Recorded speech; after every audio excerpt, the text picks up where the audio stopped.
Mesdames, Messieurs, bonsoir et ravi de vous retrouver pour cette édition de Scène de Presse du 16 février 2025. Les relations internationales ces derniers temps occasionnent des revirements, imposent des concessions et exigent aux États des capacités d'adaptation. Les divergences existent et sont de plus en plus fortes aujourd'hui avec l'administration du président Donald Trump des États-Unis. Dans une étude menée il y a quelques semaines, Erika Pico et Ronaldi Despagne discutent de la manière dont la nouvelle administration américaine impacte le continent africain. Ils examinent le profil des possibles et dégagent les effets de la réduction du budget américain alloué à l'aide humanitaire et aux opérations du maintien de la paix. Il faut également dire ils parlent de l'engagement diplomatique de Washington dans la résolution des crises majeures. Ils évoquent enfin la guerre d'influence sur le continent avec la Chine et la Russie. Le défi aujourd'hui est de combiner les liens qui demeurent, les différences qui existent et les enjeux clés de la société mondiale. Et face à cette situation, face à tout cela, le continent africain doit se réinventer. Il faut une nouvelle pensée africaine, il faut réinventer l'Afrique par elle-même. Nous en parlons ce soir à Scène de Presse avec le concours des invités qui nous font l'honneur d'être sur ce plateau. Il s'agit du professeur Cécile Dolissa-Nebossé. Bonsoir, professeur. Bonsoir. Merci d'être venu. Je rappelle que vous êtes membre du comité scientifique de la revue Nouvelle Pensée africaine, chef de département de littérature et civilisations africaines à l'Université de Yaoundé 1. C'est un plaisir de débattre sur les grands problèmes qui concernent l'Afrique. Merci beaucoup, professeur. En face de vous, Prince Théophile Tatitsaga. Bonsoir. Bonsoir. Merci d'être là également. Vous êtes le chargé de la communication et point focal avec les organisations du pouvoir traditionnel, CERDOTOLA. Oui, en effet, je suis au CERDOTOLA, qui est le Centre international de recherche et de documentation sur les traditions et les langues africaines, qui est une organisation inter-État créée il y a plus de 40 ans, notamment en 1977 par les États africains, pour promouvoir, préserver nos traditions et les valoriser.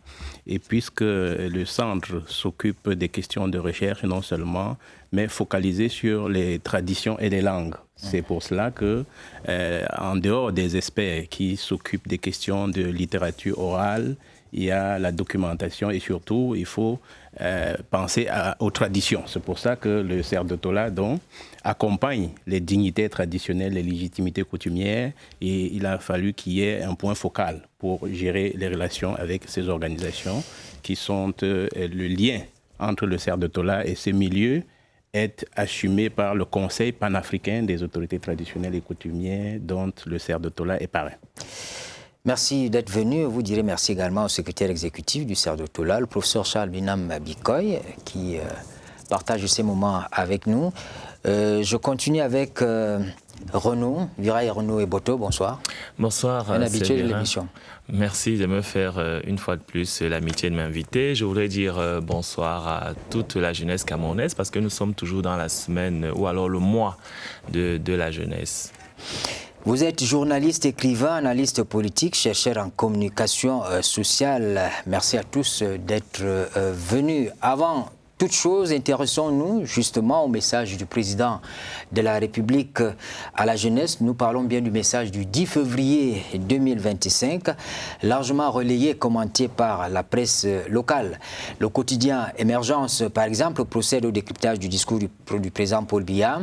Cameroun Tribune a choisi son titre mercredi dernier « Je vous tiendrai toujours le langage de la vérité ».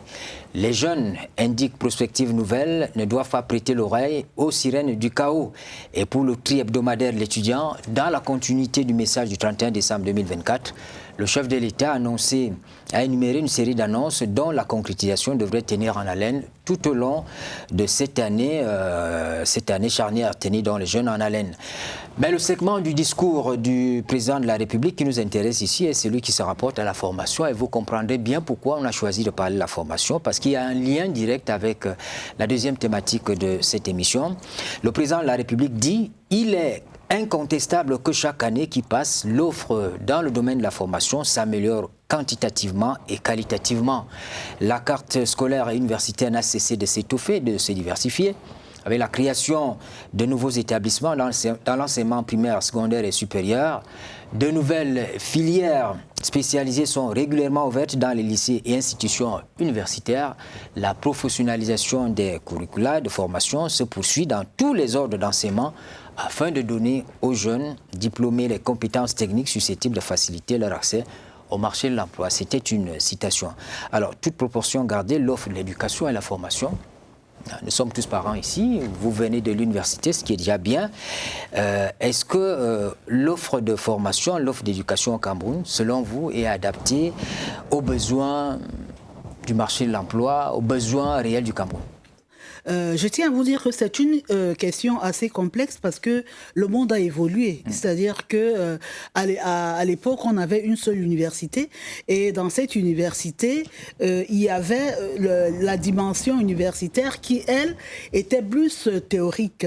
C'est-à-dire l'image qu'on avait de l'université, c'est l'image de la construction cognitive et réflexive et que la production et la créativité sur le plan pragmatique se relayaient au niveau du professionnalisme, c'est-à-dire tous ces établissements professionnels, technologiques, ainsi de suite. Aujourd'hui, le monde a changé. Les nouvelles technologies de l'information et la computérisation du monde fait en sorte que la recherche d'emploi même s'est réorientée. Il ne s'agit plus d'aller tout simplement taper sur du bois lorsqu'on est un technicien ou alors faire des choses forcément manuelles parce que tout ce qui est manuel aujourd'hui a déjà été computérisé. Même le maçon, moi je regarde par rapport à ma propre maison, même le maçon a son ordinateur pour regarder comment les carreaux se sont placés, ainsi de suite. Je veux dire que la perception du monde en termes même d'emploi a changé. Donc l'université, je parle par rapport à ma chapelle, donc l'université aussi s'est réadaptée. Et la réadaptation, le monde va très très vite. Donc pour dire simple, il y a encore beaucoup à faire parce que pour cette réadaptation-là, il y a des exigences de base, c'est-à-dire l'énergie, power, parce qu'on est dans le soft power, donc il faut de l'énergie. C'est pas quand on éteint les lumières à tout moment qu'on pourrait faire tourner une machine. Et les ordinateurs aussi ne peuvent pas travailler de la même manière. Par exemple, lorsque je suis en Fulbright à Atlanta, la façon dont je travaille, le résultat, quand je reviens au Cameroun, je tape à peine 3 copies, vous voyez, c'est déjà éteint. Donc les résultats ne peuvent pas être... donc pour aujourd'hui, les nouvelles technologies de l'information sont au cœur de toute mutation et toute transformation sur le plan théorique et professionnel à la fois, c'est-à-dire numérique. Donc, lorsque vous n'avez pas le pouvoir du numérique, vous êtes, même si vous avez beaucoup de diplômes, vous êtes considéré comme un illettré. Donc, non, c'est la réalité. Vous êtes considéré comme un illettré. Il y a des gens qui sont encore flexibles, qui sont encore, tout reluctants to computerize something. Donc, quand tu ne peux pas, tu es trop reluctant dans le computerizing, ça devient très compliqué pour vous adapter, n'est-ce pas, à l'évolution et à la marche du monde. Donc, pour conclure par rapport à cela, le Cameroun a de grands défis. Ces grands défis qui s'imposent par rapport aux grands enjeux de l'heure et du monde contemporain, et par rapport à sa propre jeunesse, d'une part, par rapport à la jeunesse africaine, d'autre part, et en amont, par rapport à la jeunesse du monde. Voilà, c'est ça. Ce qui est certain, Séverin, c'est que l'offre en matière de formation au Cameroun s'est étoffée. Aujourd'hui, on s'oriente beaucoup plus vers des problématiques d'adéquation formation-emploi. Notamment, c'est l'un des chevals de bataille principal du ministère de l'Enseignement supérieur. Et à ce niveau, donc, il y a donc sur le plan technique et technologique... Est-ce qu'il ne faut pas questionner déjà ce modèle-là? Parce qu'ailleurs, on voit quand même qu'on met l'accent sur la réflexion, la conception. il faut penser le développement, il faut penser la politique, il faut penser les relations internationales. C'est pour ça qu'il y a des incubateurs qui existent.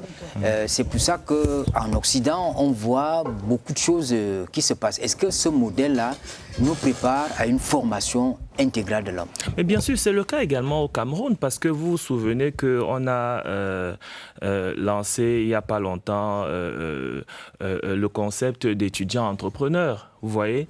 Et donc, le ministère de l'Enseignement supérieur et le ministère des Petites et Moyennes Entreprises de concert ont mis sur pied, dans la quasi-totalité des universités d'État, désormais des incubateurs d'entreprises pour encadrer ces jeunes qui ont de la créativité, pour penser le développement à partir justement de ces incubateurs d'entreprises.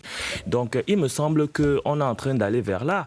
Désormais, on a une IUT Bois en Balmayo. Désormais, on a un institut d'agriculture à Obala, c'est-à-dire l'offre en matière d'emploi en train de s'étoffer au Cameroun et d'emplois prêts pour la formation.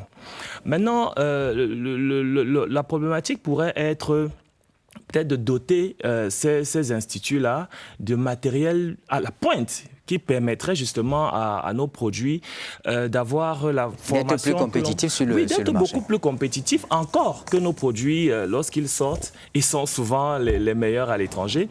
D'avoir, je voulais dire, les mêmes formations que l'on pourrait retrouver, de pointe que l'on pourrait retrouver à l'étranger. Donc c'est peut-être ça notre principal défi, mais sinon que, pour moi qui ai fait l'université dans les années 2001-2003, lorsque je fais la comparaison avec ce qui se passe aujourd'hui, ma foi, il y a beaucoup de choses qui ont changé. C'est-à-dire que nous qui sortions avec un bac A4, on n'avait pas beaucoup de choix.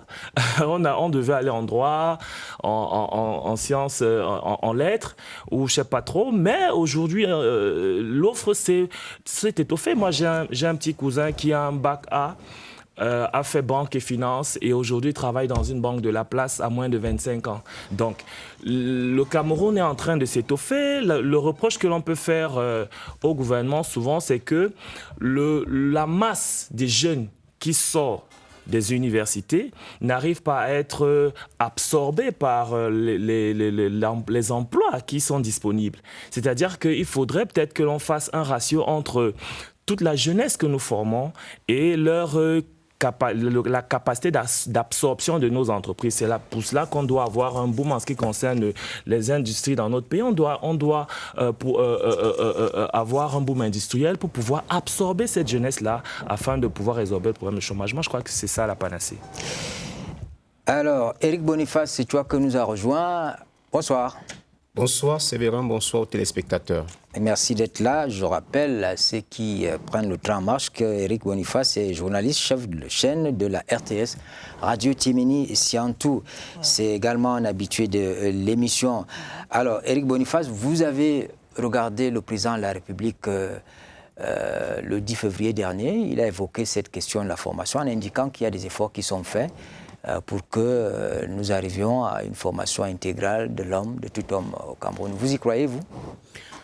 Ce n'est pas une question de croire ou de ne pas croire, mais c'est une question de réalité. Parce que vous, les journalistes, vous aimez critiquer ce que le président dit. C'est pour ça que je vous pose la question. Non, nous ne sommes pas... J'aurais pu dire que nous ne sommes pas à l'église pour croire. Mais on va juger le président sur les faits et moi, j'attends de voir pour croire. Mais ce qu'il faut relever, c'est que aujourd'hui, il y a comme une sorte de décalage encore entre les politiques éducatives et les réalités d'un monde qui est de plus en plus compétitif. J'ai écouté les précédents orateurs, et ils ont tout à fait raison, mais ce qu'il faut dire, c'est qu'aujourd'hui au Cameroun, on n'est pas tourné vers ce qui est le plus important.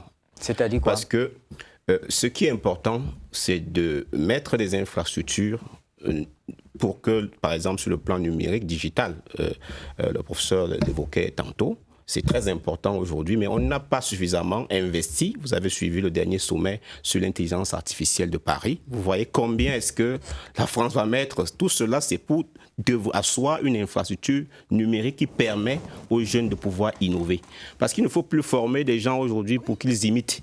C'est-à-dire pour qu'il y ait une sorte de reproduction. Je suis un enseignant d'histoire. Il faudrait que celui que je forme essaye d'enseigner comme moi demain. Non, il faut former le jeune pour qu'il puisse être capable d'innover. Et on n'aura plus c'est pas pour dire qu'ils n'ont pas le droit de revendiquer leur intégration à la fonction publique, des docteurs PhD. J'ai vu une liste de 80 qui sont en quête d'emploi. Vous croyez que c'était 80... Les plus courageux, quoi. Voilà. Vous croyez qu'il y a 80 ingénieurs auraient pu faire ce type de réclamation? Je ne crois pas. Donc il faut orienter la jeunesse vers ce qui est plus actuel, vers ce qui est plus compétitif. Et pour cela, il faut asseoir une infrastructure numérique conséquente. Internet est encore inaccessible pour beaucoup de Camerounais. Internet est encore très cher. Et c'est très important aujourd'hui dans le développement de la formation. C'est très important dans la réalisation de l'homme aujourd'hui. Sinon, nous allons traîner les pas. On doit orienter nos formations, nos jeunes vers des formations beaucoup plus compétitives, vers la formation des ingénieurs. Vous voyez, si la Chine devient ce qu'elle est aujourd'hui, c'est parce qu'elle est capable de produire énormément d'ingénieurs en un an que plusieurs pays occidentaux réunis. Pour être authentique, l'offre de la formation doit être intégrale, c'est-à-dire promouvoir tout homme et tout l'homme. Au-delà de la professionnalisation des curricula de formation à l'université, dans les instituts, peut-on dire, selon vous, Prince Théophile, que dans notre contexte, on ne se forme pas pour travailler absolument? Mais disons que pour ce qui concerne le Cameroun, le président l'a relevé. Il faut reconnaître qu'il y a des avancées. Il reste beaucoup à faire, mais ça reste une question de vitesse. C'est-à-dire, on aurait voulu que ça aille un peu plus vite. On se souvient, il y a bien longtemps, peut-être une vingtaine, trentaine d'années, il n'y avait qu'une seule université. Aujourd'hui, il y en a dans toutes les régions. Il y a des départements de plus en plus spécialisés. Il y a des diplômes de plus en plus tournés vers la professionnalisation. Donc, il faut reconnaître qu'il y a des efforts. Et que la politique éducative du Cameroun évolue et va dans le bon sens. Sur le plan du dispositif de communication ou d'éducation, parce que l'éducation s'appuie aussi à la fois sur la pensée, le corpus, mais les supports de transmission, dont notamment d'information et de communication. Sur le plan de la communication sociale qui joue beaucoup dans le cadre de l'éducation de masse, il y a, il faut le reconnaître, un grand nombre de médias qui ont pignon sur rue au Cameroun. L'accès à l'information au Cameroun, pour ceux qui ont eu l'occasion de voyager, est beaucoup plus facile que dans d'autres pays. Maintenant, il reste, il faut le reconnaître, une question d'accompagnement. Si vous comptez le nombre de kilomètres de fibres optiques qu'on compte au Cameroun, que ce soit de l'investissement privé ou public, il n'y en a plus que dans beaucoup de pays. Si on refait une grille...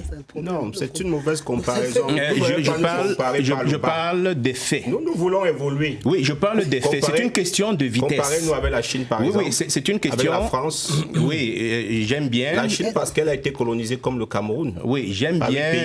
Mais c'est pas les si vous permettez, j'aime bien ce genre de comparaison. Le Cameroun et la Chine. Regardez la démographie. La Chine, c'est un continent. La Chine... C'est très facile de faire une comparaison entre un continent et un pays. Donc, il vaut mieux rester dans votre analyse tranquille, ne vous occupez pas de lui. Donc, c'est parce que j'ai l'impression que M. Tati a ce contact. Il n'est pas chuté. Donc, je n'ai pas chuté. Il faut aller vers des comparaisons qui nous poussent, qui nous tirent vers le haut. Pas des comparaisons qui vont nous maintenir. Je n'ai pas chuté. C'est une approche. C'est une approche. Je commence par présenter ce qu'il y a. Et je dis que ce n'est pas suffisant. Et il en faut encore. Il faut de la vitesse, pour me reprendre. Donc, maintenant, pour parler du contenu ou des programmes, si je vais un peu dans le sens du patrimoine, de la promotion du patrimoine, il y a un département, notamment de littérature et des civilisations africaines, dont elle est chef de département. Il y a un département de langue et culture camerounaise au Cameroun. Donc, on fait la promotion des langues. En décembre, il y a une loi sur la médecine traditionnelle. Il est notamment prescrit l'enseignement de la médecine traditionnelle à l'école. Il faut reconnaître que c'est une avancée et souhaiter qu'il y ait très rapidement un décret d'application pour que ce soit mis en marche. Donc, Prince Théophile, la question, et je la pose d'ailleurs à tout le monde, c'est que ailleurs, on voit ce qu'on met dans les think tanks. Oui. On voit comment ceux qui pensent, les porteurs d'idées, on voit comment ils sont ménagés, comment on les traite pour qu'ils puissent concevoir des idées qui seront par ailleurs implémentées par ceux qui sont chargés, ceux qui ont de l'argent, etc. Mais est-ce que vous pensez que dans le cadre de la formation du Camerounais, on est dans cette logique-là, où on est simplement là, on vous prépare à avoir le bac, et puis chercher à être enseignant, ou je sais pas, être pharmacien, etc. Donc, ce que je voulais dire, c'est que le principe, c'est simple. Il faut reconnaître qu'il y a des avancées, que ce n'est pas suffisant, mais qu'on est sur la voie et souhaiter tout en... Il y a une question d'engagement au Cameroun. Il y a une question de choix des priorités au Cameroun. Au Cameroun, les débats sur les plateaux, par exemple, portent beaucoup plus sur la politique et non sur l'accompagnement. Vous parlez des think tanks. Ici, ce qui nous amène sur le plateau, notamment la présentation de la revue Nouvelle Pensée africaine, on imagine bien qu'il y a un think tank derrière. Derrière, bien sûr. Et puis, le Cameroun est le siège, n'est-ce pas, de l'organisation d'un certain nombre de rencontres qui réunit un certain nombre de penseurs, les penseurs de haut niveau, avec l'accompagnement de l'État, parce que chaque fois, c'est sous le parrainage du président de la République. Et c'est le fruit de ce type de travaux qu'on veut présenter au Cameroun. Donc, le Cameroun est porteur d'un certain nombre. Et puis, vous voyez, ce qui se passe au Cameroun, il faut reconnaître que les Camerounais, ils sont prêts à accompagner, ils sont prêts à développer le Cameroun, mais le choix des sujets, le choix c'est-à-dire l'intérêt porté par les médias pour l'éducation de masse, pour propulser, n'est-ce pas, la pensée, c'est souvent orienté vers ce qui entraîne beaucoup plus aux contradictions. Écoutez, moi je suis enseignante. Je suis parfois un tout petit peu gênée parce que, voyez-vous, lorsque nous regardons la position du Cameroun par rapport au monde, on regarde la position de notre continent par rapport au monde, et on voit la lenteur. Parfois, on se pose la question, il y a la première question qui revient en tête, mais pourquoi on a autant de richesses, autant de ressources dans tous les domaines et que ça n'avance pas? Ceci en fait que les priorités du monde ne sont pas forcément les priorités de ce que nous avons. Nos pays ont des matières premières, mais ce n'est pas plus les matières premières qui développent le monde aujourd'hui. Lorsqu'on connaît bien l'évolution de la planète, moi je ne peux pas de la politique, je ne peux pas de poste. Alors je vous dis la vérité que c'est la digitalisation du monde, c'est le numérique qui développe les emplois des think tanks. C'est dans ce domaine.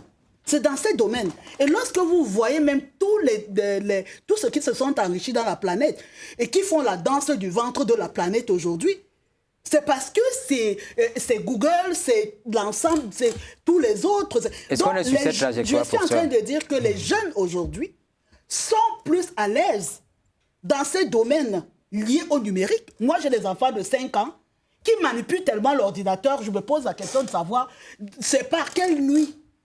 Je veux dire que les générations ne sont pas les mêmes.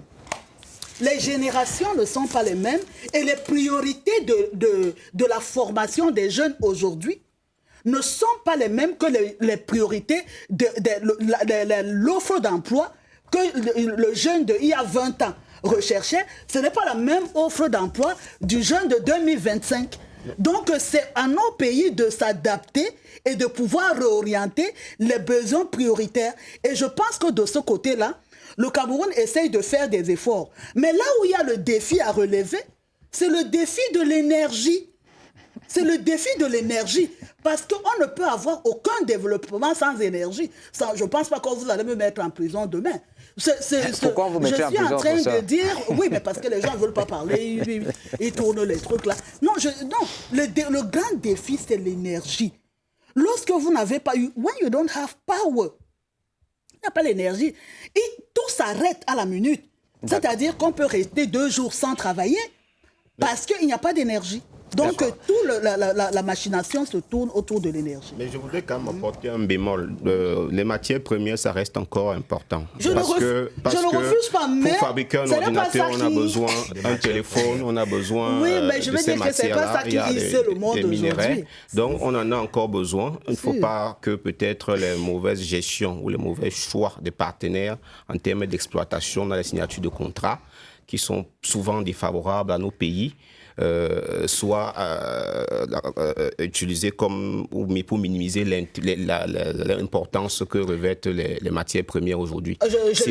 J'enseigne à l'école de guerre, donc je connais bien la stratégie. Le problème n'est pas là. Le problème, c'est que les priorités des pays en développement, quelles sont leurs priorités? Mais il faut également dire que nous sommes d'accord avec vous que tout tourne vers la digitalisation aujourd'hui. Il faut l'infrastructure qui devrait accompagner cela. Le problème d'énergie est, au-delà même de la digitalisation, quelque chose qu'il faut solder pour pouvoir permettre à tous les pans de la société de pouvoir évoluer. Mais le problème aussi, c'est que, comme je dis, les priorités, vous l'avez dit, ce ne sont pas toujours celles qui sont en adéquation, celles qui sont adaptées à notre temps aujourd'hui. On doit pouvoir orienter les jeunes vers des formations qui sont en accord avec leur temps. Cela signifie quoi? Bon, vous êtes professeur de langue, ce n'est pas pour dire qu'il ne faut pas étudier les langues. Moi-même, j'ai étudié les langues davantage, mais ce ne devrait plus être le cas pour beaucoup de jeunes aujourd'hui. Du moins, le nombre d'étudiants, le nombre de jeunes qu'on oriente vers ces formations devrait considérablement diminuer au profit des domaines beaucoup plus techniques et technologiques, parce que c'est par là que passera le salut de nos pays. Je suis d'accord avec lui. Nous vivons dans un monde village planétaire au sens de Marshall McLuhan. Mais là où je ne suis pas d'accord avec lui, c'est lorsqu'il fait des comparaisons entre le Cameroun, la Chine, la France. Ce n'est pas les mêmes civilisations. C'est des civilisations beaucoup plus vieilles que la nôtre. Nous sommes un pays indépendant que depuis 1960. Chaque civilisation évolue avec son temps, mais on ne devrait plus attendre la révolution industrielle. Oui, on devrait aller plus vite que ce qui la civilisation chinoise n'est pas plus vieille que les civilisations africaines. Voilà. Moi, je pense que les intelligences africaines aujourd'hui doivent réfléchir à un développement autocentré. Vous voyez, si on se met tout le temps à courir après la marche du monde, nous aurons toujours un temps de retard. Donc, il est grand temps justement que l'on s'asseye en tant qu'Africains pour penser à un développement qui corresponde à nos réalités, qui corresponde à notre environnement. Je crois que c'est vers là que nous devons tendre. Si vous permettez, beaucoup de Camerounais étudient en Chine. Si vous permettez, ce que je voulais dire, c'est que on est sur une bonne voie. Le Cameroun est sur une bonne voie. Maintenant, c'est une question de vitesse. Mais c'est surtout, d'après moi, et je pense beaucoup d'autres, une question d'engagement. Le CERF de Tola, par exemple, après 5 ans de réflexion, présente le concept industrialisation. C'est-à-dire l'industrialisation de l'Afrique à partir de ses traditions. Aujourd'hui, on parle du développement de l'Afrique à partir de l'Afrique. Donc, c'est parce que les Africains, on a un regard tourné vers l'extérieur. On veut répéter ce que les autres nous prêtent. On a des pensées d'emprunt. Et ce que le CERF de Tola présente, accompagné par un ensemble d'experts, c'est de revenir à une nouvelle pensée qui n'est pas une pensée complètement nouvelle, mais qui est, on a puisé dans le passé ce qu'il y a de bon. On va revenir sur ça. Et donc, sur le plan éducatif, le CERF de Tola entend proposer une offre, l'université du CERF de Tola, qui sera une institution des hautes études africaines avec des programmes tout à fait adaptés. Je parle des LOF, avec des programmes qui sont tout à fait adaptés. Non, mais voilà quelque chose de très important qui vient de dire. Vous avez dit quelque chose, on va reparler du CERF de Tola tout à l'heure, je crois. Mais vous avez dit quelque chose, vous dites tout à l'heure, vous dites que le Cameroun avance, mais il faut que la vitesse et d'engagement. Justement, il ne faut pas faire cela parce que ça évolue très vite. Aujourd'hui, on est au niveau de l'intelligence artificielle, alors que quand on demande de dématérialiser certaines procédures, on en a encore à cet endroit. Mais nous avons des jeunes Camerounais qui sont partis compétir en ce qui concerne l'intelligence africaine aussi, l'intelligence artificielle. Ça veut dire que lorsque nous allons tenir les pas, nous devons continuer à développer. Mais je dis, c'est une question d'approche. Au plan de la lecture, vous pouvez choisir de voir ce qu'on ne fait pas. Ça évolue très vite. Il y a une autre façon de voir, c'est-à-dire de voir. S'il y a la 5G ailleurs, il faut qu'il y ait la 5G. Oui, je dis, vous voyez très bien ce qui n'est pas fait. Mais il faut voir ce qui est fait et pointer du doigt et dire on peut faire plus, on peut faire plus vite. Et c'est ce que nous proposons. Réécoutons un bout du message du président de la République le 10 février dernier. Paul Biya s'adresse aux jeunes. Je vous exhorte une fois de plus à saisir les opportunités qu'offrent les domaines tels que l'agriculture ou l'élevage.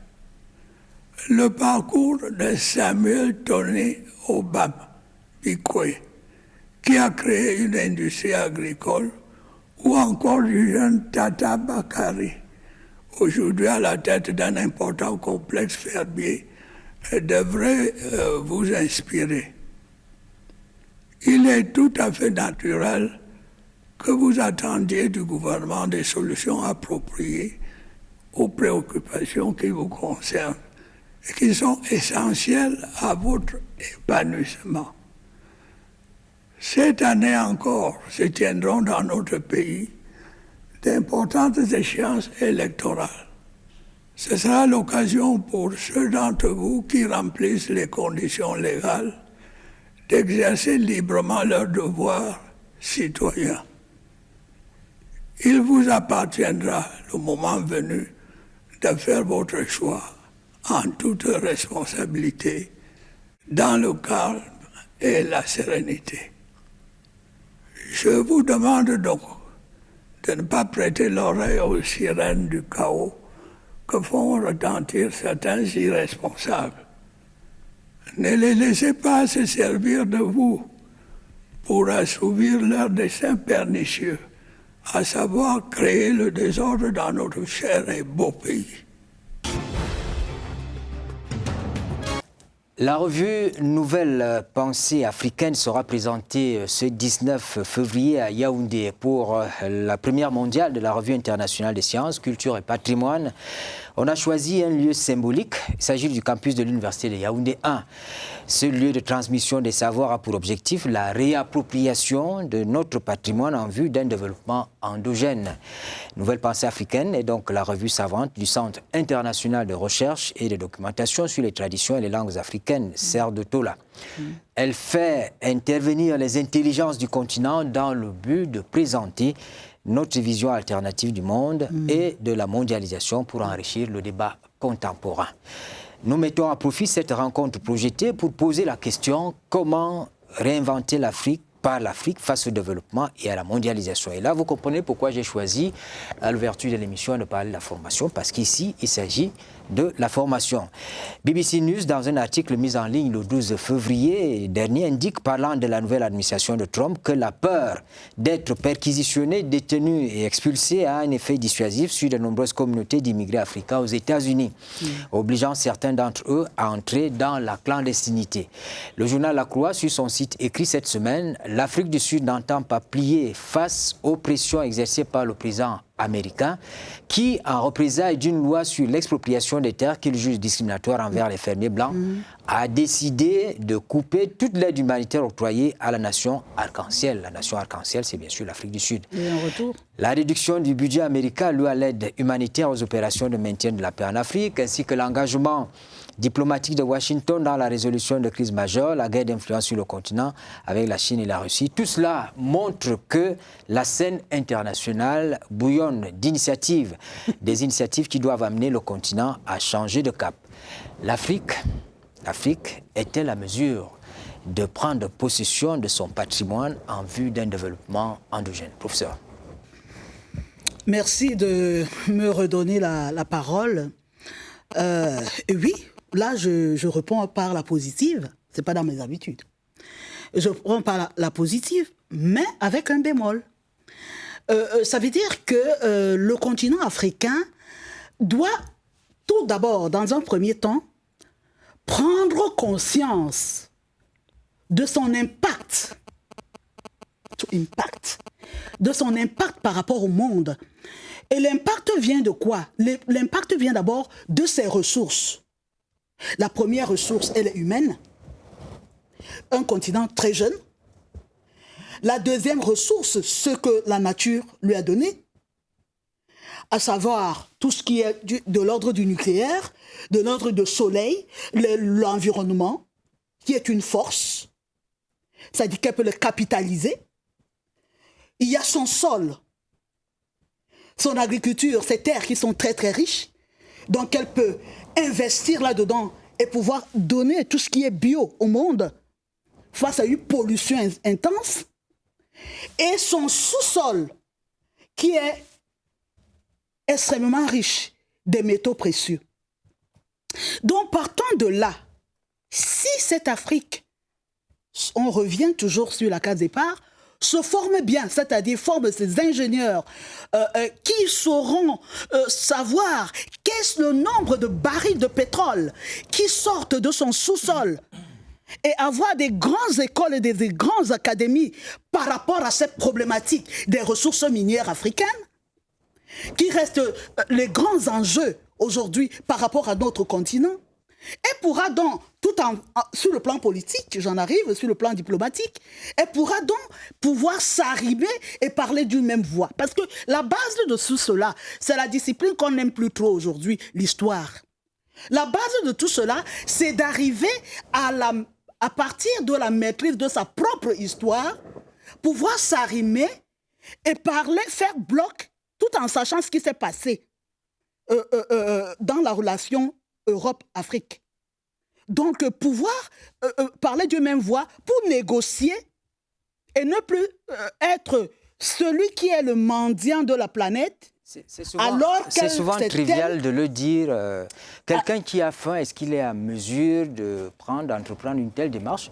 L'Afrique est dans cette posture-là, c'est-à-dire nous avons, vous l'avez relevé, nous avons beaucoup de richesses, le sous-sol, notre environnement immédiat, on a beaucoup de choses, mais on a faim. Oui, mais il y a la trace coloniale. On n'a pas faim parce que l'enfant est né, il a faim. Donc je crois que l'Afrique est tout à fait à même de se prendre en charge. Les Africains sont très dynamiques sur la scène internationale. Si vous voulez parler par exemple des Camerounais, on a des experts dans presque tous les domaines. C'est une question de prendre conscience de son potentiel. Mais c'est ce que les cultures, les traditions africaines sont assez riches. Et il suffit qu'à un moment donné, on puisse jeter un regard... Mais si ces cultures restent dans notre environnement immédiat, si ces cultures ne sont pas exposées au monde, si on ne connaît pas ces cultures, est-ce que vous pensez que ça sert à quelque chose? Est-ce que vous pensez qu'on peut tirer avantage de tout cela? J'ai dit, on est bien dans cette voie-là. Cette voie où il faut aujourd'hui présenter ce que les Africains pensent. Pendant longtemps, on s'est contenté de répéter. Vous voyez, par exemple, dans nos médias, le plus souvent, un sujet est très intéressant quand une chaîne étrangère a évoqué la question. Exactement. Donc aujourd'hui, on pense... Donc l'Afrique peut tout à fait se prendre en charge. Parce que vous imaginez, depuis des années, on dit nous subissons ceci, nous subissons cela, l'Afrique est manipulée, mais qu'est-ce que nous faisons? On ne va pas dans une compétition de football avec les joueurs de tennis. C'est-à-dire que, et on pense qu'il existe ailleurs des think tanks qui conçoivent des programmes qui sont exécutés, soit pour nous maintenir à une échelle où on ne va pas aller vers l'industrialisation de notre pays, mais en réponse à cela, il faut pour l'Afrique constituer de masses critiques, des personnes qui réfléchissent, qui présentent une pensée qui soit destinée au public, mais qui élabore aussi des programmes qui seront exécutés de façon stratégique. Parce que tous ceux qui parlent n'exposent pas toujours leur stratégie. Et c'est l'erreur pour nous. C'est-à-dire, on pense qu'en Afrique, il suffit de prendre des intellectuels ou ceux qui peuvent faire des analyses et dire tout ce qu'ils pensent. Mais les autres ne parlent pas mais font. Et l'Afrique, donc, prenant conscience de cela, prenant conscience de son potentiel, s'appuyant sur ses traditions, notamment peut se prendre en charge. Et je crois qu'on a assez parlé du potentiel de l'Afrique. Il ne faut jamais oublier aussi que du moment où l'Afrique est le berceau de l'humanité, tout être humain sur la Terre est en quelque sorte descendant de l'Afrique. Le fait de tirer sur les différences de race, d'ethnie... Est-ce que les Occidentaux vous comprennent ce langage-là? Oui, s'ils ne comprennent pas... Mais est-ce qu'on gère les gens? Il faut agir sur la base de ce que vous avez. C'est un atout pour l'Afrique. Oui. D'accord. C'est vrai. Moi, je suis romancier. Et j'ai écrit un ouvrage en 2022 sur la catastrophe ferroviaire des ECA aux éditions L'Harmattan. Je pense que je suis toujours gêné lorsqu'on parle de l'Afrique de manière aussi péjorative. Il y a une pensée africaine qui a toujours existé et qui existe. J'ai des devanciers dans ma maison d'édition qui ont écrit pendant longtemps sur l'Afrique, sur la puissance que revêt l'Afrique, son potentiel, etc. Vous savez, en histoire, le professeur parlait de l'histoire, nous a appris qu'une civilisation naît, grandit et meurt. La civilisation africaine a connu des beaux jours dans l'Égypte antique. Il y a eu des peuples qui aujourd'hui dominent le monde, qui ont été en esclavage. dans nos pays d'Afrique, notamment en Égypte. On ne les citera pas. Donc, il est normal qu'à un moment donné, notre civilisation a connu des petites péripéties et le moment de l'Afrique est en train de revenir. Tous les signaux sont verts. On voit les médias africains qui commencent à avoir pignon sur rue. On voit la culture africaine qui commence à avoir pignon sur rue. Récemment, Longondo sont devenus patrimoine de l'UNESCO. Donc, on a... Je sors de la labellisation du Ndolé. Exact. Par l'Organisation mondiale de la propriété intellectuelle. Le Ndolé, etc. Donc, l'Afrique est en train de s'éveiller. Vraiment, parlons même politique. Vous avez vu ce qui se passe en Afrique de l'Ouest depuis un certain temps et qui commence à arriver en Afrique centrale. Et ce qui se passe en RDC. Bon, ce qui se passe en RDC, ce sont des soubresauts. Personne ne pouvait toucher Kagame. Aujourd'hui, il est quand même secoué, c'est plus la même chose. Par exemple. C'était le chouchou de tout le monde. On l'embrasse, à peine même si on ne l'embrassait pas dans la bouche. Par exemple, oui, c'est pas pareil. C'est pas professeur, moi je voulais même dire que nous les jeunes Africains, nous n'avons pas honte de la colonisation. Nous assumons la colonisation. Récemment, on a ouvert les archives et puis les langues commencent à se délier. Nous assumons la colonisation, nous assumons ce passé-là et nous regardons... Elles vont davantage se délier lorsqu'on va ouvrir aussi les archives du Cameroun. Hein. Oui, nous allons les ouvrir et peut-être que les Français ont ouvert leurs archives, on verra bien ce que... Mon petit frère a parfaitement raison parce que même quand ils ont ouvert, on ne peut pas dire que nous étions c'est les Blancs qui ont ouvert. C'est resté l'être. Moi, je veux dire que l'accueil n'a pas été comme dans le temps, le petit nègre qui est content qu'on vient lui dire quelque chose. Bien sûr. Et puis la France, il ne faut pas qu'on ait peur de le dire. La France, c'est comme notre grande sœur. C'est-à-dire que, vous voyez, on a une grande sœur qui a toujours été maternelle vis-à-vis de nous, qui nous a toujours tenus par la main. Mais à un moment donné, on a grandi, on a déjà de la barbe, on a déjà des bras musclés. On lui dit, écoute, tu sais, nous on t'aime d'un amour sincère, mais on peut déjà traverser la route tout seul. On peut déjà faire nos courses tout seul. Alors moi, j'enlève très vite cette métaphore. C'est pas la grande sœur. C'est pas la grande sœur. Non, je vous rassure que... C'est l'agresseur, c'est pas la grande sœur. Mais vous savez... Je préfère vous savez, cette poésie, c'est l'agresseur. Professeur, vous savez, il y a un contexte, je ne vous apprends rien. Nous avons vécu dans un certain contexte. Quand on compare le Cameroun d'aujourd'hui et le Cameroun d'avant, le Cameroun de M. Ahidjo, ce n'était pas le même contexte. Donc, il y a des choses qui peuvent se justifier ou se comprendre par rapport au contexte dans lequel on a vécu. Donc, on a vécu dans un contexte où des gens sont venus arracher nos richesses, peut-être parce que nous n'avions pas, l'ouverture d'esprit pour le comprendre. Mais nous assumons ça, nous assumons ce passé-là. Et désormais, nous leur disons OK, il n'y a pas de souci, on a compris, voilà. Mais maintenant, nous, on veut s'affirmer, on veut grandir, on veut traverser le cap, on veut se développer, nous également. Moi, j'ai justement peur que lorsqu'on parle de l'Afrique et de ses potentialités, que tous les Africains n'aient pas les mêmes référentiels pour pouvoir poser les bons diagnostics et trouver des bonnes solutions. Tout à l'heure, moi j'ai été presque sidéré d'entendre que la France est comme notre grande sœur. Ça veut dire que vous n'avez pas conscience. Vous êtes sidéré par beaucoup de choses. Vous êtes sidéré par le message du président de la République. Vous êtes sidéré par tout. C'est valable pour la France comme la plupart de nos partenaires occidentaux et notamment voilà. Dans leur think tank, c'est tout faire pour voir comment ils prennent le maximum de nos ressources à moins de coûts, sans pratiquement rien faire. Bien sûr. Donc, ce n'est pas une relation de grande sœur à petite sœur. C'est une relation infantilisante. Lorsque c'est votre petite sœur, vous la cajolez, vous n'essayez pas de... Vous la protégez même. Ouais. Ce n'est pas le cas. Donc, nous sommes dans un monde de rapport de force. Les faibles n'ont pas droit de citer. Si nous avons été à un moment donné faibles, nous devons l'assumer. Deuxièmement, on ne va pas passer le temps à être rancunier.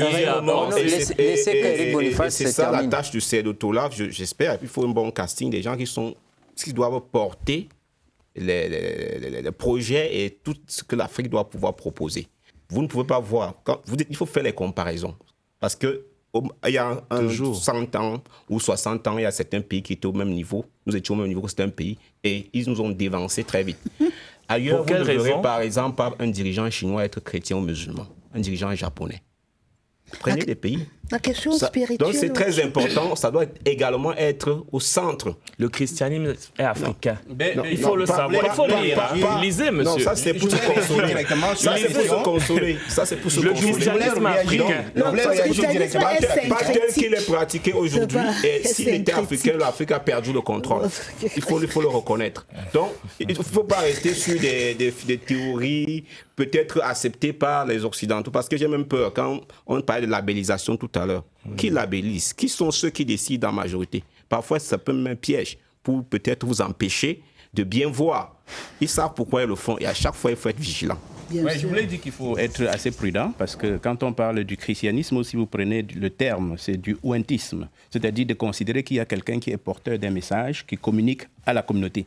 Alors, quand vous regardez les traditions africaines, elles sont ouentistes, elles sont polymessianistes. C'est-à-dire que toutes les traditions ou toutes les religions qui existent sur la terre des hommes ont un fondement, peuvent trouver un élément de leur fondement dans les traditions africaines. Donc l'Afrique n'a pas à avoir une tradition ou une religion qui serait contraire ou opposée à celle chrétienne, à celle musulmane, à celle. Sur le plan traditionnel, quand vous avez... Un instant, si on parle du postulat, si nous partons du postulat, si nous partons... Une culture soit sous la coupe de l'autre. Oui, je voulais dire, il s'agit d'une...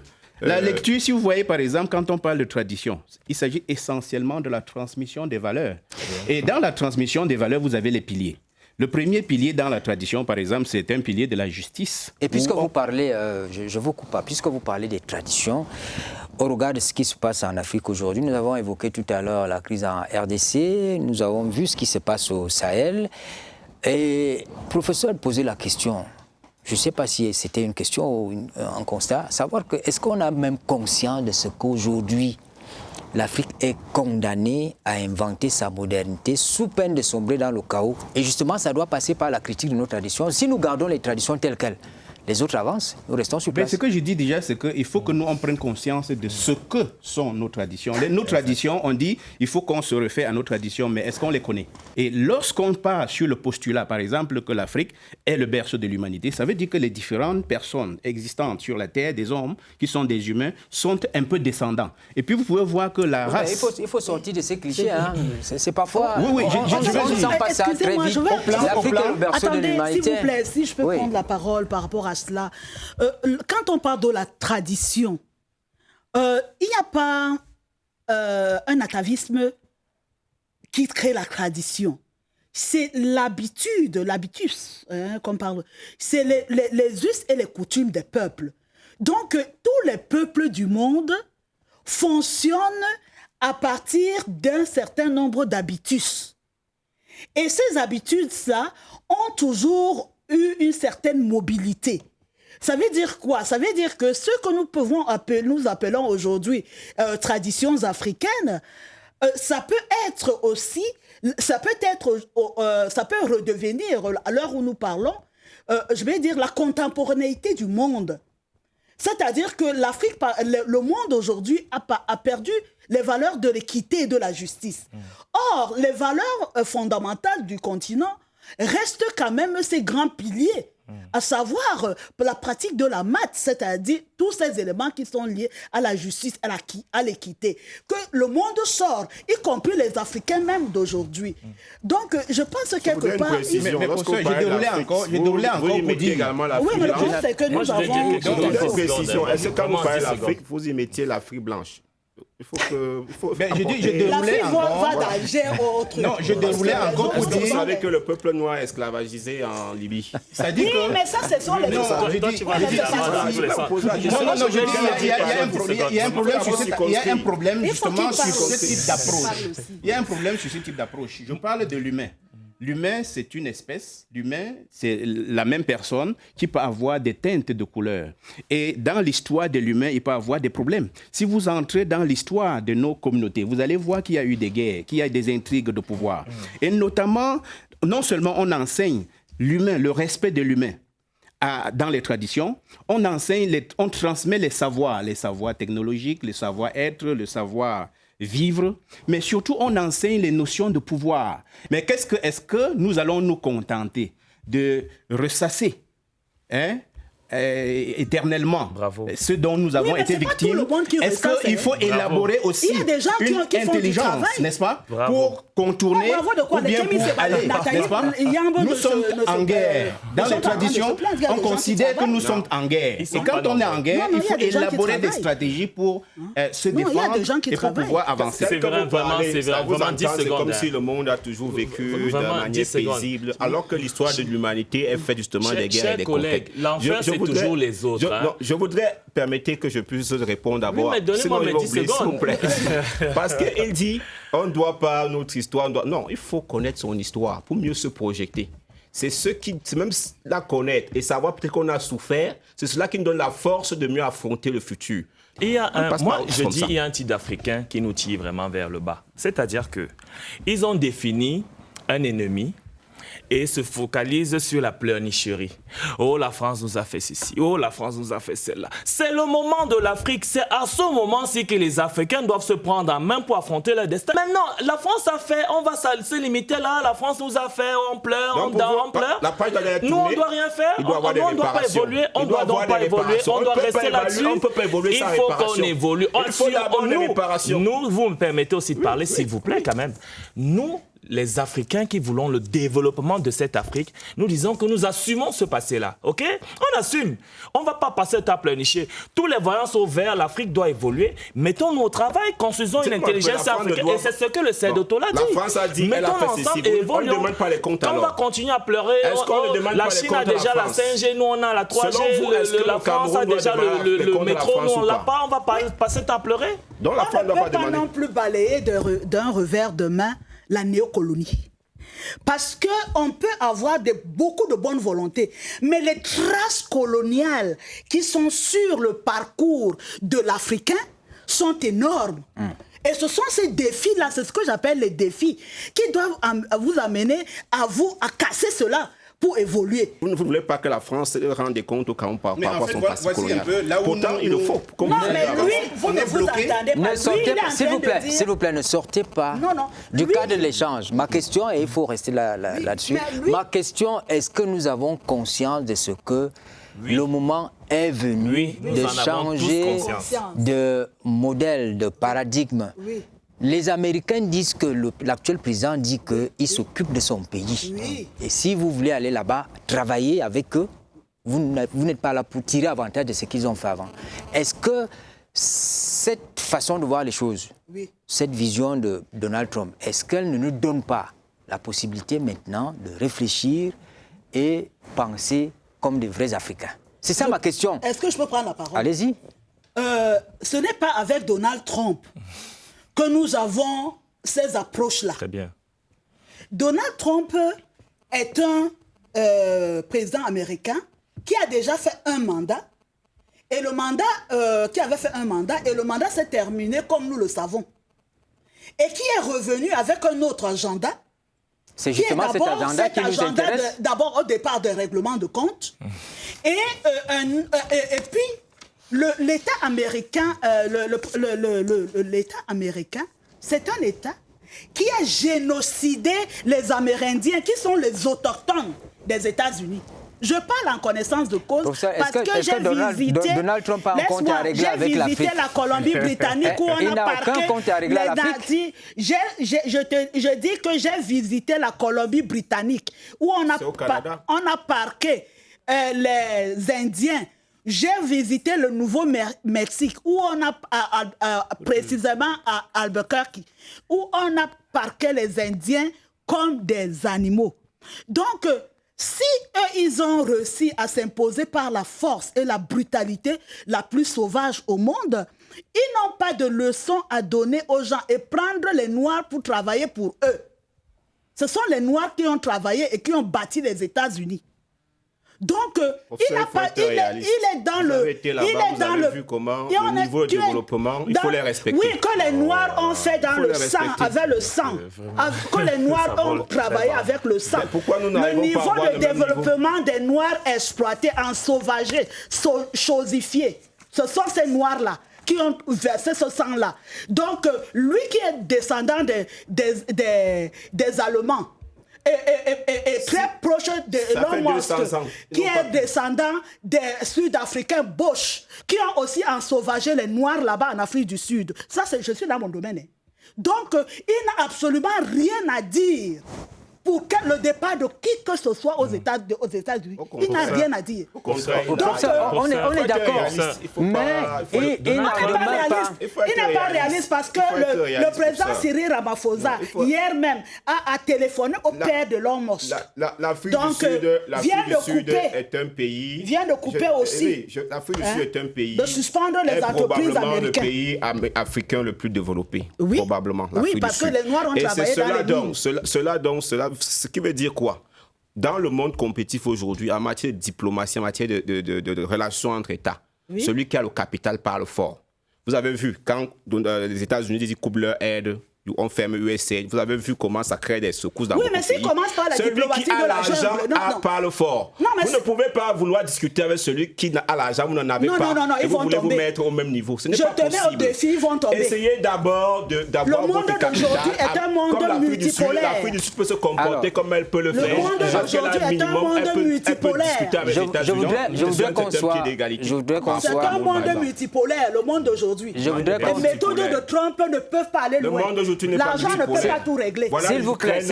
On va faire la paix sur l'Ukraine sans l'Ukraine. Éric Boniface, je voudrais qu'on s'entende. Nous ne faisons pas de fixation sur la politique américaine. Ça nous intéresse peut-être parce que ce qui se passe là-bas nous impacte ici. Nous prenons l'exemple de Donald Trump. Peut-être que lui se déclare officiellement, il y en a d'autres qui pensent la même chose dans leur pays. Font, non? Voilà. Donc, nous prenons cet exemple pour dire, voilà une situation qui se pose et qui nous impacte. Est-ce que le moment n'est pas venu pour nous, Africains, de penser Afrique, de penser à notre développement endogène, au lieu de continuer à suivre les autres, à être dépendants? C'est ça le fond de la question. Est-ce que nous sommes préparés? Donc, je crois que c'est une grande opportunité pour l'Afrique. Si vous voulez, on n'a pas besoin d'aller jusqu'aux Amérindiens. Il y a un discours politique. Il y a un discours politique et quand vous avez à votre charge la responsabilité d'un État, vous tenez un discours qui permet d'engranger le plus de bénéfices pour votre intérêt. Oui, mais faites attention de ce qu'on dit, parce que c'est le premier génocide. Et cette télévision, elle va partout dans le monde. Donc c'est un discours tout juste qui permet d'engranger un certain nombre d'intérêts. Mais pour ce qui est de la pensée, comme le dit Séverin, c'est quelque chose de très important. On doit saisir ces discours populistes-là pour réfléchir, changer, penser comme si nous allons continuer à être comme ça. C'est quelque chose de très important pour l'Afrique parce qu'il dit l'Amérique aux Américains et on devrait comprendre que aussi l'Afrique aux Africains. Voilà. Et à partir de ce moment, qu'est-ce que nous faisons? Est-ce que nous avons des personnes qui peuvent être à la tête de nos États pour couper les dépenses, n'est-ce pas? Qu'est-ce que nous prenons de bon dans ce que dit Donald Trump? Est-ce que nous avons la possibilité de rassembler les milliardaires autour des projets qui soient portés vers le développement ou la préservation des acquis, n'est-ce pas, de notre pays? Nous prenons ce qui est bon parce que le discours de Donald Trump, comme on parle de la démocratie d'un peuple pour le même peuple, donc il développe ses stratégies pour aller prendre même les ressources à l'extérieur pour se développer. Qu'est-ce que nous prenons comme graine dans cet aspect?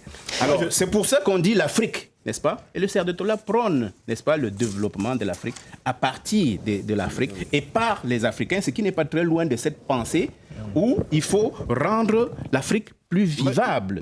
Il faut développer l'Afrique avec nos potentiels. Et puis l'image que je voulais prendre, c'est un peu une sorte de virus, n'est-ce pas, dans notre façon de voir. C'est-à-dire, on nous donne 3 minutes pour parler de l'Afrique.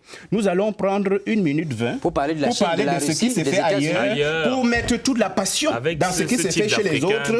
Pourtant, on aurait pu dire, quand nous regardons dans les populations rurales, si vous voulez, les gens se sont levés le matin, sont allés au champ pour l'agriculture. Après, vont rentrer. Certains seront dans l'artisanat, d'autres seront dans la culture, le divertissement, le développement de notre culture. Ce sera la transmission au soir, autour du feu, de nos patrimoines.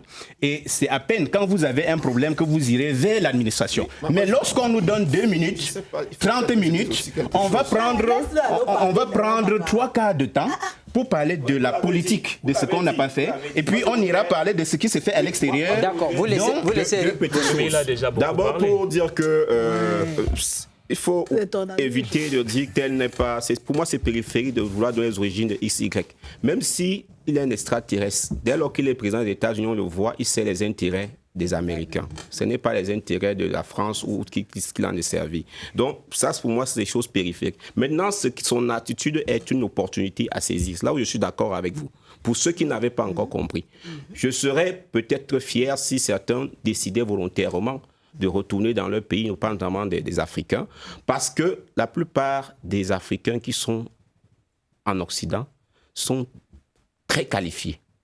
Et ils peuvent revenir apporter cette compétence-là, justement, et favoriser un développement endogène de l'Afrique à partir de ce qu'ils ont appris, ce qu'ils ont vu ailleurs et venus donc implémenter à partir de leur réalité culturelle. Parce qu'il y en a qui sont là-bas, ils ne veulent même plus rentrer, alors que si c'était par rapport aux politiques de Trump, forcés de revenir, ça pourrait être bénéfique pour de nombreux pays aujourd'hui. Parce que certains, et je suis d'accord avec ceux qui parlent parfois de pillage des cerveaux. C'est les Parce plus que c'est compétents. pas les cerveaux qui chassent, mon petit. Et tout à l'heure, vous avez parlé de la Chine. La Chine s'est aussi développée grâce à sa diaspora. Donc c'est la raison pour laquelle, lorsque l'on me dit qu'il y a des milliers de Camerounais diplômés, qualifiés, qui sortent du pays à l'heure actuelle pour aller trouver fortune au Canada, aux États-Unis et ailleurs, moi, ça ne me choque pas plus que ça. Pour quelle raison? Parce que le problème n'est pas de savoir combien de Camerounais sortent, le problème est de savoir comment on va réussir à capitaliser ces compétences-là qu'ils sont allés acquérir à l'étranger. Donc, d'où la nécessité pour nous de mettre un dispositif local qui permette de capitaliser cette diaspora-là pour un développement. Et Trump, justement, nous donne l'occasion de nous regarder en face. Arrêtons donc de toujours stigmatiser l'autre. C'est elle qui nous a blessés. On a les stigmates de ceci. On doit pleurnicher parce que... on ne pleurniche pas, on rappelle seulement. Prenons notre destin en main. Le ministre de la Jeunesse et de l'Éducation civique a publié un ouvrage de 430 pages sous le titre « Paul Biya et la jeunesse camerounaise, hier, aujourd'hui et demain ». Le contenu de ce livre propose un décryptage de l'action du président de la République depuis plus de 40 ans en direction des jeunes. Le livre a été dédicacé à Yaoundé cette semaine. Écoutons l'auteur. Regardons le ministre Mounouna Foto. Les opportunités. La politique nationale de la jeunesse du chef de l'État est pionnière. Pionnière parce qu'elle est avant-gardiste.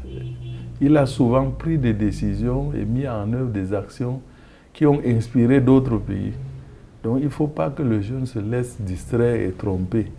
Il faut qu'il aille saisir ces opportunités. Comme chaque année, il le répète, le chef de l'État le répète dans son discours à la jeunesse, d'oser, de saisir ces opportunités. Tout est opportunité ici au pays et j'essaie de le démontrer, de montrer ces opportunités, ces guichets, nombreux guichets qui existent et dont je suis témoin, dont moi-même je suis acteur, en plus, n'est-ce pas, des autres départements ministériels. Et j'ai suivi cela comme je dis, mon parcours est atypique et n'a été que centré sur cette politique ces dernières années. Le continent objectivement le plus riche de la planète est assigné au statut du continent pauvre et ses habitants réduits, voire formatés, à vivre d'aumônes et de pitié. La main systématiquement tendue vers l'ailleurs pour emprunter tout et partout avec des implications et des conséquences qui insultent l'histoire, l'esprit et la conscience humaine, compromettant les avenirs les plus désirables. Le constat est du secrétaire exécutif du CERDOTOLA, le professeur Charles Binam Bikoy. Alors la question, je vous la pose, ce qu'il dit là est fondé. On peut d'ailleurs le voir dans la Nouvelle Pensée africaine, la Revue internationale des sciences, culture et patrimoine. Quels sont les leviers de l'engagement au travail sur lesquels on doit s'appuyer pour lancer le nouveau modèle de développement de l'Afrique face à la mondialisation? Là, je vais m'appuyer maintenant sur la nouvelle pensée africaine. Qu'est-ce que vous appelez nouvelle pensée africaine déjà? La nouvelle pensée africaine, c'est celle qui indirectement est évoquée magistralement dans ce plateau, c'est-à-dire cette pensée qui ne consiste plus à ressasser les turpitudes de l'histoire d'une Afrique qui n'existe pas que parce qu'elle est tombée. à un moment donné de son histoire, mais qui se souvient de ce qu'elle a été et qui veut réactualiser ce passé pour progresser avec le monde d'aujourd'hui et se dire ce qu'elle a largement contribué à bâtir le monde d'aujourd'hui. Ça veut dire qu'on regarde notre passé, on regarde nos erreurs qui nous ont amenés à traîner et on se réapproprie ce que nous possédons on épistémologise nos savoirs endogènes, nos savoirs qui étaient considérés comme des savoirs passés, notamment on parlait de la pharmacopée, on parle de l'agriculture, on parle d'autres domaines, même de la géomancie, même si on nous empêche de parler de cela, par les plantes, l'énergie par les plantes, l'énergie par l'eau, l'énergie par les gaz domestiques, par les déchets domestiques. Donc, retravailler tout ce que nous possédons de manière à ce que, à partir de l'Afrique, mais il faut savoir que ce n'est pas le Cerdotola qui... Enfin, ce n'est pas une idée qui lui est tombée du ciel, elle n'est pas lumineuse, on n'est pas des prophètes.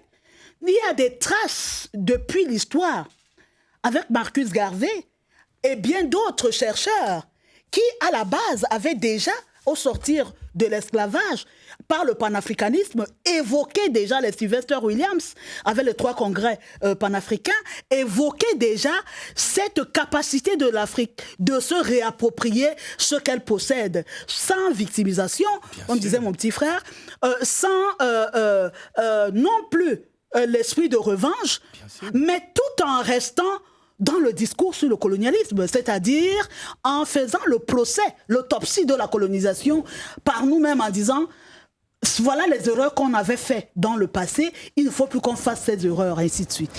Donc cette nouvelle revue permet donc à nous tous ici de publier nos vraies idées, ce que nous voulons, pas avec le protocole des revues des autres. Voilà. Il faut s'appuyer sur quel levier pour finalement mettre en route cette nouvelle pensée africaine dans le contexte actuel, un contexte qui nous permet d'ouvrir les yeux parce que les autres disent nous nous occupons d'abord de nous-mêmes. Si vous êtes malade, de la pharmacopée si vous êtes malade, si vous trouvez de quoi vous faire soigner. Nutrition. Rapidement, on va sortir. Donc, justement, c'est bien merci de poser cette question. Et je crois que c'est justement ce sur quoi le Cerdotola s'est appuyé pour promouvoir le concept d'industrialisation, l'industrialisation de l'Afrique à partir de ses propres traditions. Et le Cerdotola a identifié 5 leviers qu'on peut développer. Notamment, le premier, c'est l'agroalimentaire.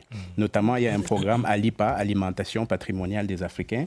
Et on voit bien que parfois, les problèmes de santé sont dus aux questions de régime. On utilise des produits, des aliments qui ont été cultivés dans des conditions qui absorbent des produits chimiques qui peuvent nuire à la santé. Il faut notamment revenir pour promouvoir, n'est-ce pas, l'alimentation patrimoniale, qui serait une alimentation que d'autres, pendant longtemps, ont parlé de bio. Or, l'Afrique a effectivement évolué avec ce valeur-là. Le deuxième pilier, c'est le pilier de pharmaceutique, notamment le développement de la médecine traditionnelle, les systèmes de santé patrimoniaux. On a vu pendant la pandémie de Covid comment l'Afrique a pu se maintenir grâce à ses propres recettes. Et le Cerdotola dont pense, et le Cameroun vient de soutenir cette idée en adoptant une loi, n'est-ce pas, pour promouvoir et encadrer le secteur de la médecine traditionnelle, de faire évoluer, d'industrialiser, de faire du moins de produire des médicaments améliorés, de valoriser. Les autres piliers, Théophile, parce que le temps... Donc, le troisième pilier, c'est l'agro-cosmétique. Vous voyez, par exemple, qu'aujourd'hui, on utilise les produits de beauté, c'est des capes, on utilise, alors qu'il existe dans nos traditions un certain nombre de produits qui permettent, n'est-ce pas, de maintenir la peau, de nourrir notre peau, de préserver surtout celle-là qui est très sensible au soleil, la peau noire pour parler de celle-là. Et le quatrième pilier, c'est celui de l'artisanat et de la parure. Donc on voit le développement des objets, il y a les tenues traditionnelles avec ces beaux symboles, ces couleurs bien harmonisées. Et là, c'est ce qui est très perçu, n'est-ce pas? Le cinquième pilier, c'est celui des nouvelles industries créatives, dont notamment exploitant la littérature héroïque, n'est-ce pas, la littérature traditionnelle, les contes, les légendes, les épopées, les mythes africains. Aujourd'hui, quand on voit la télé, on les a ressources souvent... viendront d'où pour mettre en route toutes ces idées? Ah ben, j'ai décrit, on a un certain nombre d'éléments. Quand on regarde les télés, les TG, les mangas, il s'agit de la promotion de la culture d'ailleurs. Il suffit donc de prendre nos contes de légendes, de les adapter sous forme de films, et les structures comme le Cerf de Tola existent pour accompagner ce type de projet. Et c'est la revue, la Nouvelle Pensée est faite pour promouvoir ces idées qui ont été pendant longtemps élaborées et qui permettront, n'est-ce pas, à l'Afrique de se développer à partir de son propre patrimoine. Oui, je pense qu'après avoir suivi ce que ambitionne de faire le Cerf de Tola à travers sa revue, c'est tout à fait louable. Je voudrais simplement suggérer 2 ou 3 choses, peut-être au niveau du pilier concernant la médecine traditionnelle, la promotion, que les gouvernants puissent s'en approprier, qu'on puisse voir des hauts responsables aller chez les tradithérapeutes devant les caméras. Ça pourrait encourager la médecine locale traditionnelle à pouvoir prendre son essor. Et effectivement, qu'on a parlé du textile, je ne sais pas comment le Cerf de Tola va appréhender cela. Si vous prenez par exemple un tissu comme le ndop, normalement, ce n'est que ceux qui ont titre nobilet qui doivent porter un tel vêtement. Est-ce qu'on ira au-delà de ça? Je prends le cas dans le contexte de l'Ouest Cameroun. Ce sont ceux qui sont détenteurs de titres nobilaires. Donc, ce n'est pas la portée de n'importe qui. D'ailleurs, traditionnellement, c'est un vêtement qu'on ne lave pas. On ne lave jamais. Donc, comment est-ce que le Cerf de Tola va peut-être appréhender ce genre de vêtements? Ça, c'est des questions sur lesquelles il va falloir réfléchir. Moi, je suis très content de cette pensée du Cerf de Tola. Vraiment, elle s'inscrit complètement en droite ligne de nos idées. Moi, j'assume ma peau noire. Ouais, je suis très noir. J'assume mes cheveux crépus. J'assume mon intelligence, ma virilité à l'africaine, ma grande taille. Je ne suis pas complexé du tout face à un occidental. Je ne vois pas pourquoi je devrais l'être. Et je crois que justement, avec cette pensée africaine-là, nous allons retrouver et restaurer notre dignité. Et il me semble que l'État du Cameroun est en phase justement avec cette pensée parce que nous avons déjà commencé avec l'import-substitution pour booster notre agroalimentaire. Nous avons commencé l'année dernière, nous avons le Salon international d'artisanat du Cameroun qui a permis de mettre en lumière les 10 régions du Cameroun avec le ndop, le togo et beaucoup d'autres tissus traditionnels africains qui ont été mis en lumière, l'art culinaire, etc. Et le Festival des saveurs du monde. Le Festival des saveurs du monde. Qui a mis en lumière le ndolé. Exactement. Donc pour dire que nous sommes complètement en phase, l'Afrique est en marche. Il ne faudrait pas que nous nous arrêtions en si bon chemin. Il faudrait que nous allions plus loin avec des pensées comme celle-là. On va construire notre Afrique et puis, qui sait, reconquérir notre place dans le monde. Alors, le document est là. C'est le 19 février. Oui, le 19. Le 19, voilà. À 14h30. L'université. À l'université Yaoundé 1. Amphi 300, vous êtes bienvenus, vous qui venez plus trop dans une université. C'est une accusation grave pour ça. Vous qui ne venez plus trop nous rendre visite, donc c'est une occasion. Je vous donne un avant-goût. C'est une réflexion menée par Patrice Passy de l'Institut national d'intelligence stratégique de Brazzaville au Congo. Oui. Il dit ceci. La pensée stratégique endogène africaine en cours de construction propose une méthode de désarmement, de l'encerclement cognitif dont l'Afrique est l'objet et d'ingénierie sociale pour la capacité de penser la puissance. C'est clair. Je pense que c'était la petite conclusion de mon petit frère tout à l'heure. Il faut continuer à penser que l'Afrique peut changer de modèle, de paradigme. Elle peut se prendre en main. Mesdames, Messieurs... Mais tout en changeant les paradigmes du monde. C'est ça aussi. Merci pour ça. Nous arrivons au terme de cette édition de Scène de Presse. Ça a été un plaisir d'échanger avec les membres du panel qui avaient beaucoup de choses à dire. Je regrette de vous n'avoir pas donné suffisamment de temps pour dire ce que vous avez à dire. Merci à vous qui prenez la peine de regarder l'émission tous les dimanches soirs et bonne suite des programmes sur la CRTV.